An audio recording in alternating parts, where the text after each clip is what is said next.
Hi,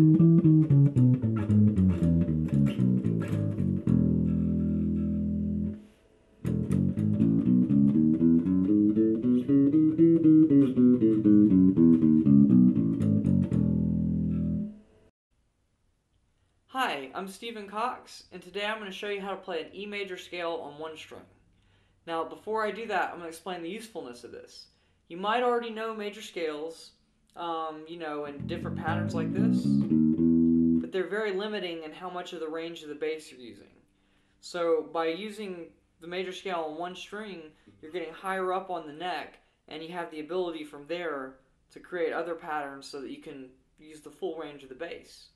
So, that being said, we're going to play the E major scale on the E string. So, your first note is the open E, and then you're going to go a whole step up from there and play second fret on the E, which is the note F sharp.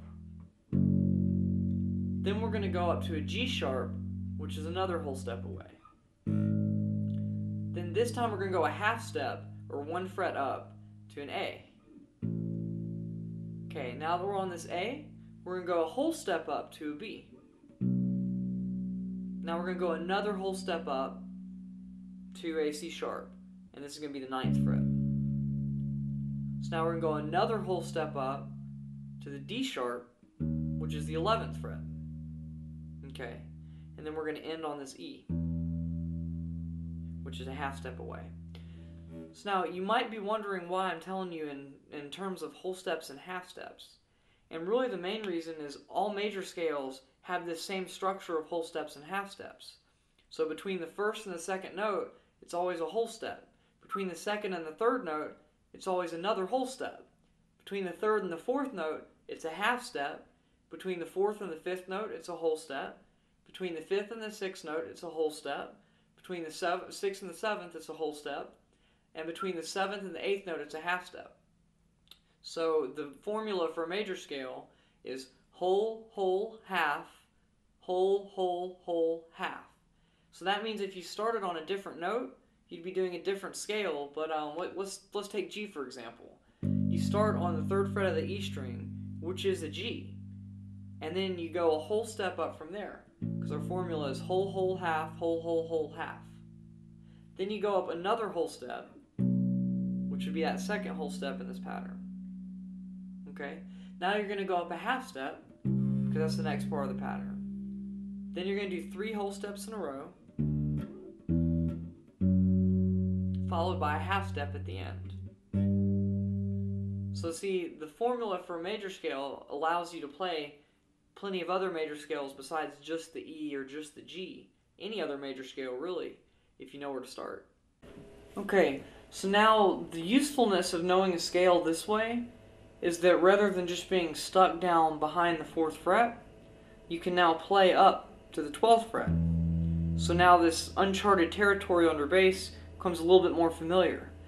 The other thing is you can add an octave to this scale by repeating from this starting point that series of whole steps and half steps. So now you can play into a whole new range of notes. So you got whole, whole, half, whole, whole. Then I ran out of frets here, but if you kept going, whole and half, all on the E string if you have a 24 fret bass. And then that way you can now play a 2-octave major scale. So then when you're soloing or improvising or coming up with bass lines to play on things, you have all these additional notes to play. And you can vary up your lines more and more and make them more interesting. Now, in addition to this, you can also make other patterns by taking a lot of these notes to different strings. And there's actually a formula or an equation, whatever you want to call it, to get the notes up here onto the A string, for instance. So to get any note from the E string to the A string, you just simply subtract 5 frets. So obviously, if you're on the 4th fret or below, you can't do this. But if you're on the 5th fret or higher, you can bring those notes to the A string simply by subtracting 5 frets, or 5 half steps. So with this A, which is the 5th fret, you subtract 5 frets, and then take that note to the A string, you get the open A. Makes sense, right? So then with this B, which is the 7th fret, which is part of the E major scale, we're kind of digressing a little bit, you take this note, which is the 7th fret, and subtract 5 from it, you get 2. So it would be the 2nd fret on the A string.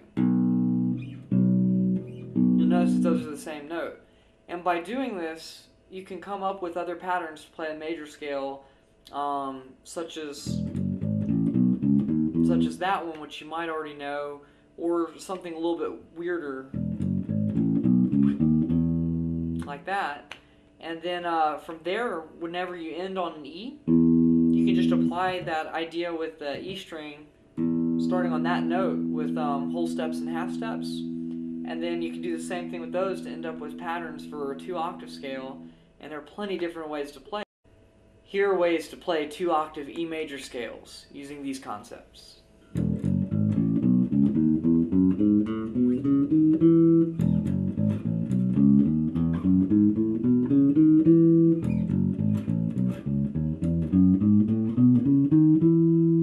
So as you can see, I just did it 3 different ways using these ideas.